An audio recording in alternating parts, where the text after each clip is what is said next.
नमस्कार स्वागत करुच्ची आज मुख्य गुरुत्वपूर्ण खबर को आपण मानकु दर्शक बंधु एबे आमर हस्तगत होइतिबा खबर रही पाणीपाग संपर्कित शीत संपर्कित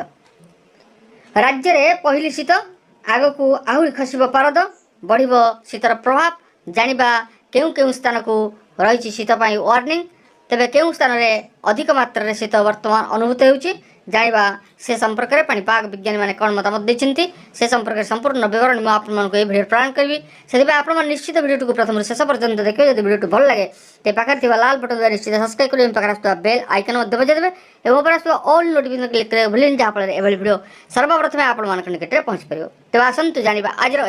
पाणीपाग संपर्कित विशेष गुरुत्वपूर्ण खबर को राज्य में आरंभ होती शीतर प्रभाव गत 3 दिन मध्य राज्यर विभिन्न स्थान में तापमात्रा 5 डिग्री ह्रास होता बेले गत 24 घंटा मध्य अनेक स्थान में तापमात्रा प्राय 3 डिग्री कमी याद्वारा राज्यर एकाधिक स्थान में तापमात्रा 15 डिग्री तलक खसी गत 24 घंटा मध्य फुलबाणी 12.5 डिग्री सह राज्यर सबुठारु ठंडा सहर पलटि सेहीपरि एठारे 24 घंटा मध्य तापमात्रा प्राय 2.5 डिग्री खसी दारिंगबाड़ी में तापमात्रा 14 डिग्री रेकर्ड कराइथिबा बेले झारसुगुड़ा में 3.3 डिग्री तापमात्रा कमी 14.5 डिग्री रेकर्ड होइछि। यह व्यतीत अनुगुल राउरकेला केन्दुझर ढेंकानाल तापमात्रा 15 डिग्री तलक रही बड़ कथा होउछि जे 24 घंटा मध्य ढेंकानाल में 6.3 डिग्री तापमात्रा ह्रास पाइछि। तेबे यह व्यतीत देशर राजधानी नुआदिल्ली ठारू राज्यर राजधानी रे अधिक ठंडा अनुभूत होइछि। आज राजधानी दिल्ली रे सर्वनिम्न 18.4 डिग्री तापमात्रा रेकर्ड होइथिबा बेले राज्यर राजधानी भुवनेश्वर रे सर्वनिम्न तापमात्रा 17 डिग्री रेकर्ड होइछि। एहा फल रे राज्यर अधिकांश स्थान रे पहली शीत आरंभ होइछि। उपग्रह मिलुथिबा जलीय बाष्प संपर्कित चित्र अनुसार वायुमंडल जलीय बाष्प दृष्टांतमूलक ह्रास घटी यह सहित पश्चिमाझड़ प्रभाव में राज्य को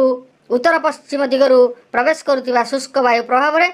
रातिर तापमात्रा आहुरी ह्रास घटार संभावना रही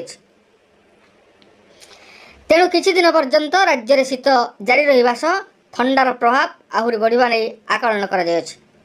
पाणीपाग केन्द्र सूचना अनुसार आसंता 2 दिन मध्य राज्यर अधिकांश अंचल में आहुरी 2.4 डिग्री तापमात्रा ह्रास होबार संभावना रही तेणु शीतर प्रभाव में वृद्धि नहीं पाणीपाग केन्द्र आकलन कर दर्शक बंधु जहाँ वर्तमान वर्षा बात्या घूर्णिझड़ लघुचाप ये सब वर्तमान अपसरी जाइए राज्य में पाग शुष्क रही विभिन्न स्थान में ठंडा अनुभूत होइछि एवं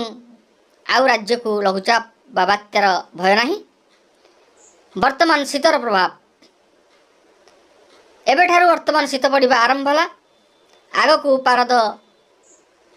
यही भाव में खसब एवं तापमात्रा कमिब एवं ठंडा मध्य अनुभूत हो आग को आसब अति भयंकर शीत शीतर सामना आमको करने पड़ो तेणु आम